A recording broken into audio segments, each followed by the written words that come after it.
नमस्कार मु साईस्मिता मोरे mini blog को स्वागत करुच्ची।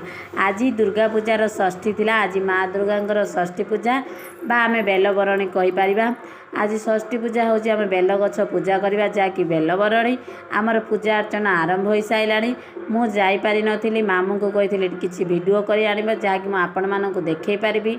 मामू भिडियो कर आनी धन्यवाद कारण मामू मो कथा रखी भिडियो कर आनी जहाँकि आम समस्ते देखिपर। देखु प्रथम आम पूजा सैला बेल गछ पाखे मंदिर आमर शिव मंदिर अच्छी सेठी पूजा अर्चना चलला।